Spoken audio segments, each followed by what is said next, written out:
खामोश कमरा, मध्यम रोशनी। आयमा बस्तर पर नीम बेहोश सी लेटी है। सांसों की रफ्तार मध्यम होती जा रही है। आंखों में नमी और चेहरे पर जिंदगी की रोशनी बुझती महसूस हो रही है। ऐसे में कमरे का दरवाजा आहिस्ता से खुलता है। अब्दुर्रहमान अंदर आता है। उसके चेहरे पर एक अजीब सी बेचैनी है। वो करीब बैठता है। आयमा के हाथों को थाम कर कहता है, अब्दुर्रहमान धीमी आवाज में, आज कहीं बाहर चलें, हवा खूरी हो जाएगी, शायद तुम्हें कुछ सुकून मिले। आयमा की आंखों में एक हल्की सी चमक आती है, वो जैसे अंदर से टूट चुकी हो। लेकिन अब्दुर्रहमान की आवाज उसके दिल में उम्मीद की एक करण जगाती है। अचानक टकराव, पारस की एंट्री। जैसे ही आयमा खुद को समेट कर तैयार होने लगती है, बाहर से पारस दरवाजे पर आ जाती है। उसके चेहरे पर गुस्सा और हसद साफ नुमायां है। पारिस सख्त लहजे में, अगर ये जाएगी तो मैं हरगिज नहीं जाऊंगी, मैं उसके साथ नहीं जा सकती। ये जमले कमरे की फजा में जहर घोल देते हैं। अब्दुर्रहमान गुस्से में आ जाता है, लेकिन अपने जज्बात काबू में रखते हुए कहता है, अब्दुर्रहमान धमकदार अंदाज में, अगर आयमा नहीं जाएगी तो मैं भी नहीं जाऊंगा। पारिस का चेहरा तन जाता है, जबकि आयमा, जो सब सुन रही होती है, खामोश होकर आंखें बंद कर लेती है, जैसे दिल की धड़कनें संभालना मुश्किल हो गई हो। सच्चाई का बोझ पर्दाफाश होने लगा। रात के अंधेरे में अब्दुर्रहमान आयमा के पास आता है। उसकी आवाज भरा जाती है, अब्दुर्रहमान, तुम नहीं जानते कितने दिन रह गए हैं मेरे पास, तुम्हें खिदमत का मौका तो दौड़। आयमा की आंखों से आंसू बहने लगते हैं, लेकिन वो खुद को संभालने की कोशिश करती है।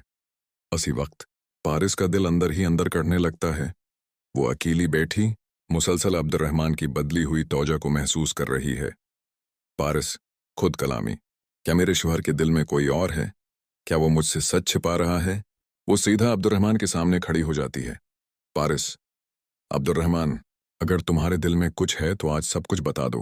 राज का इंकिशाफ। जमीन हल गई। अब्दुर्रहमान अपनी हदों को पहुंच चुका होता है।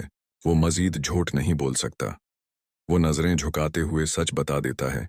अब्दुर्रहमान निर्मी से, मैं तुमसे सच छिपाता रहा, लेकिन अब नहीं। आयमा मेरी बीवी है, मेरी पहली बीवी, जिसे मैं कभी छोड़ नहीं सकता। पारिस के कदमों तले जमीन निकल जाती है। उसके चेहरे पर हैरत, दर्द और गुस्से की मिलीजली कैफियत भरती है। वो लड़खड़ाती है, कुर्सी थाम कर खुद को संभालती है। मौत का साया, दिल दहला देने वाला मंजर।